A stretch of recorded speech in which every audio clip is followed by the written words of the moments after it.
When I first saw this news, I was actually excited. I was like, oh, thank you, Jesus. Finally, no more minors on the internet. Because if you know, one of the things that the governments absolutely love on doing is to justify more censorship and now even more AI to be used to spy on you to protect children. But hey, if there's no children on the internet, problem solved, right? Well, not so fast, because apparently this is not what they're actually going to be doing. And the more I think about it, I realize that it is almost impossible to enforce something like this. Like, how would you know that the person using the internet is 15 or 16? And even then, if you do know, what should the punishment be? Like, if a 15-year-old, let's say, goes and uses Twitch, who gets punished for this? Is Twitch getting punished? Or are his parents getting punished, right? So, when you realize the practicability of applying this type of legislation, you see that, oh, okay, so this is probably going to be used in order to crack down on more rights that people have in order to defend the hypothetical children. But because again, like, I generally do not understand this. Like, don't people already pay taxes? Don't you already have, like, the police and the FBI? Isn't their job to keep people safe? Or is it the job of multi-billion-dollar corporations to work hand-in-hand with the government for the safety of us all? And if it happens that we now have to, like in the case of the United Kingdom, they were suggesting that an AI recognizes the person's face, so you should do, like, face scan every single time you go on an adult website, which, by the way, is also Twitch, Discord, right? Like, Twitch now does show adult content. Discord, Twitter. So when you go on these mainstream social media platforms, you gotta take a selfie of yourself, show it to an AI. Is this like normal? Like is this the type of society that people want to live in? Like when I was reading Brick Brother a couple of years ago, before all of this, I thought that it's nonsense. Or when I was looking at the Chinese system, I thought that it's a little bit too authoritarian. That, oh my god, like, it's so ridiculous the way they're using technology in order to control their population. I'm so glad. I'm so glad that I live in the heart of the European Union, which champions human rights, democracy, and they care about privacy and all that. No, apparently no. Apparently the correct way is to have your face scanned, or even to have, like, these conversations is bizarre, isn't it?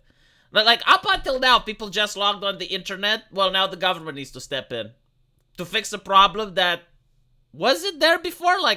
And not to mention, like, what I love the most is that they don't do it the same way like a company does things, right? Like for example, if you have a corporation and you notice that there is a problem in the company, the correct way of doing it is that you're going to do an audit. You're going to find out the problem, if it exists, how serious it is, and then you're going to have people proposing solutions. And after the solutions have been implemented, you're going to do another audit, and you're going to see, okay, well, after we implemented the solutions, has the problem went away? Has the problem gone down? Or has the problem became even worse? Notice that the government never does that. Ever. Like, if they say, all right, well, we need to have more internet censorship in order to protect people, right? Because hate speech is running amok. They never do an audit to quantify the hate speech. Like, how much hate speech is there on the internet? Okay, so the solution is censorship. Is to use AI, is to have heavier moderation. And after they implement the solution, they should check again. It's like, okay, has the hate speech gone down? By how much? What is the acceptable limit of hate speech? Because again, like, you're talking about millions of people communicating every day. So there must be, like, unless you want to remove free will from society, unless you want to make sure that everyone thinks the exact same way, then you are going to have a couple of misfits that are going to sing rap lyrics on Twitter. So the question is, like, what is the acceptable margin for this? But anyway, right. Apparently, ministers want to gather evidence about the impact social media has on the mental health of children. I'm really glad that they didn't think about doing this during the lockdowns, right? Because the findings would have been astonishing. Like, what are the mental health effects that locking a kid in the house for over 1 year has on his mental issue? What are the effects of kids that are still learning how to speak and they're still learning human behavior has if you force everyone to mask up? Like, they didn't do that, but, like, they want now to see the impact of social media. I can tell you from now, it's detrimental. All right? Like, the impact of social media is definitely detrimental. At the moment, many social media websites such as Facebook, TikTok, and Instagram requires users to be at least 13 years old for the service. Like, again, the reason that I am concerned about what the government is trying to do is that, first of all, there already are these types of rules on most of the internet. Like, you do have to be of a certain age to use these websites. But the problem is, like, how can you make sure? Like, how can you know that the person who has logged on from a computer, which can belong to an entire family, is of the correct age? Now, if the government cracks down, the way they're going to probably do it is like, okay, well, there's going to be a fine, a punishment. And the question is, like, who gets to pay the punishment? Because if it's the social media company, then you're incentivizing the social media company to harvest even more of my data. Because that's how it works. Like, Facebook is going to be told, all right, like, make sure that you have no kids on the platform. And Facebook is going to say, well, I can't do that unless I actually invade people's privacy, unless I actually go to their DMs and have an AI to actually see everything that they're talking about and go through all of their private information. And only then can I be sure, right? So this is probably what's going to happen. Like, the social media companies are going to get even more power, and they're going to get even more abilities to gather information from people.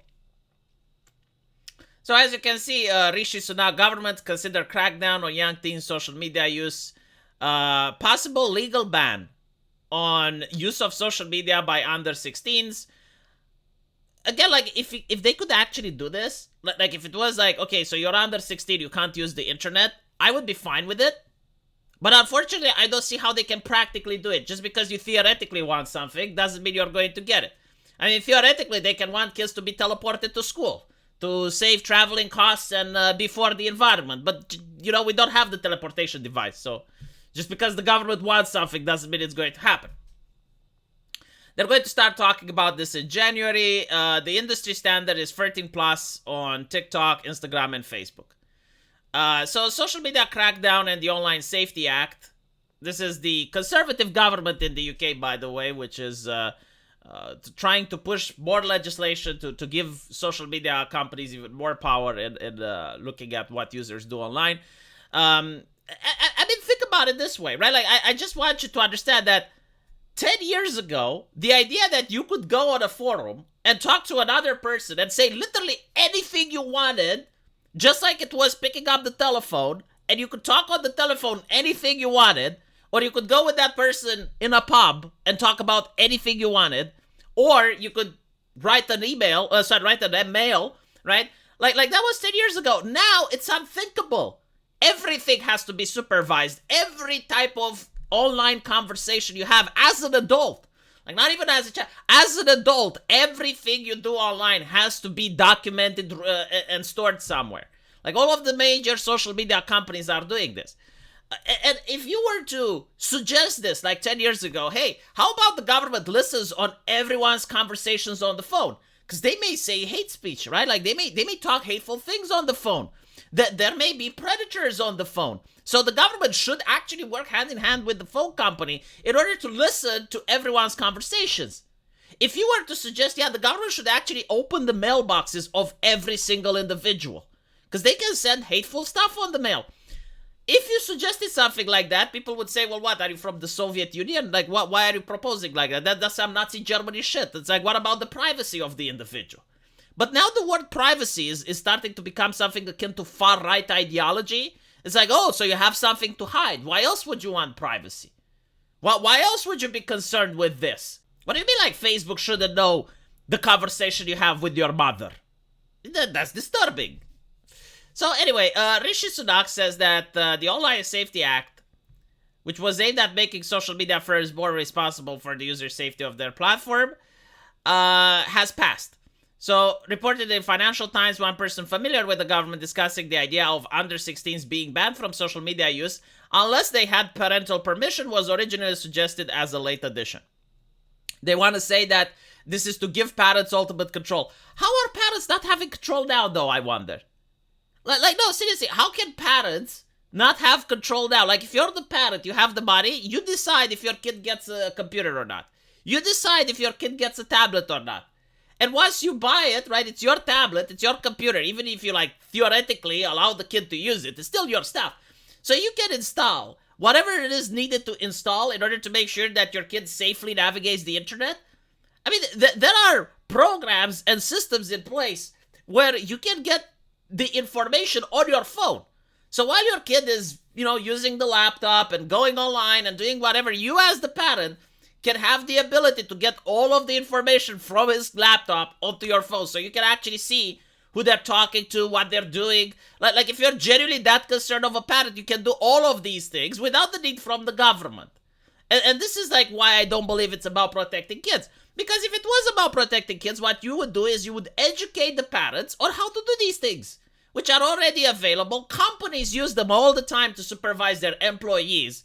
Because I know like some leftists would say, oh my god, like that's child abuse. What do you mean? Like see what the kid does on the laptop.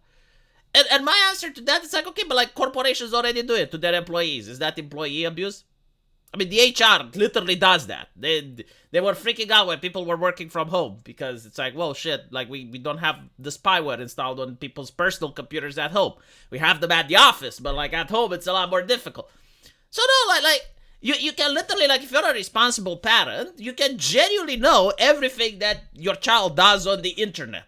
And unironically, you should. Well, probably not to the extent of like knowing literally everything that they do, because that there should be some respect that you build over the years, not when the kid is 13, but like if the kid is 16, you should allow him to have like some level of privacy, and there should be like some trust between what they do, right? Because like that's how they would respect you as a parent, unless they don't give you reason to trust them. But you should at least know what websites they browse. You should at least know what people they talk to, right? I think like this is responsible parenting. Like my parents knew who I was talking with. My parents knew what I was doing. When like not going online, because when I was a kid we didn't have online, but like when I was going outside to play, they knew all of my friends. They knew what my friends' parents were. I mean, this is normal parenting, right? But like I guess when you say this in 2023, it's bizarre. It's bewildering people. But anyway, right, let me know what you guys think. And as usual, I will see you in the comment section. Take care.